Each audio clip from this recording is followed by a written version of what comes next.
Alors j'ai rajouté des petits sylvains en plus sur les arbres, déjà pour faire écho à mes œuvres, mais aussi parce que, en fait, à la base, moi, mon idée, c'était de créer des milliers de figurines. Je voulais faire des centaines de figurines de sylvains et les disséminer partout et qu'on puisse les observer, les trouver, les chercher, etc. Mais au final, j'ai pas eu le temps et c'était une toute nouvelle technique que je connaissais pas, qui était de faire du moulage. Et du coup, j'ai un peu, bon, je suis pas vraiment de regret parce que j'aurais jamais eu le temps, ça m'aurait, ça aurait été vraiment compliqué de faire tout dans les temps. Mais peut-être plus tard, je pourrais faire ça jusqu'au bout, faire ce projet jusqu'au bout. Mais voilà, du coup, j'ai rajouté des petits sylvains comme ça et peut-être que dans le futur, vous trouverez des sylvains aussi en 3D peu- un peu disséminés dans l'expo, on verra. J'ai fait un format rond parce que ces derniers temps, j'en avais vraiment marre du format carré classique et que j'avais envie d'explorer d'autres choses.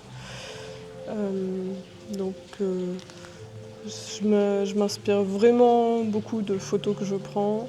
Euh, et en général, j'y ajoute des petites touches d'humour grâce au sylvain. Et ça permet aux gens aussi quand ils observent ça, je pense qu'ils sont contents de voir une jolie nature et en même temps un petit personnage qui raconte une histoire au milieu.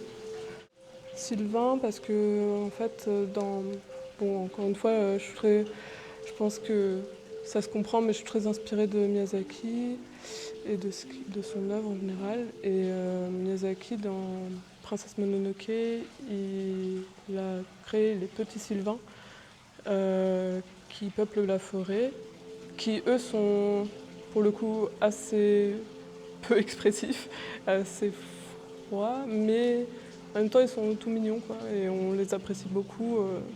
Et moi j'aimais bien ce côté petits êtres qui peuplent la forêt et qui font peut-être peur, mais qui en même temps nous poussent à apprécier la nature.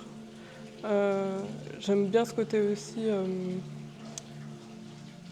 On prend une photo et au début on l'a pas vu, mais au final on peut voir qu'il y a un petit être qui est apparu sur l'objectif. En fait, c'est un peu le truc de. J'adore les histoires de fantômes et les fantômes qui apparaissent sur les photos après coup, tu vois. Et donc, genre quand on voit un fantôme sur une photo, enfin, donc souvent c'est du montage ou alors c'est juste de l'appareil Dolly. Mais il y a ce côté ah putain, j'ai vu quelque chose de dingue. Et j'aimais bien ce côté-là. En même temps, le fantôme ça fait un peu flipper, donc je me suis dit ah j'aime bien ce côté. On peut trouver des petits êtres si on regarde bien. Et il faut prendre le temps et il faut explorer surtout. Et en même temps, ça offre un regard sur la nature un peu miniature, des fois on n'observe pas assez, parce qu'en fait la nature elle est partout et elle peut nous réjouir même dans ces tout petits, même quand c'est des toutes petites pousses quoi.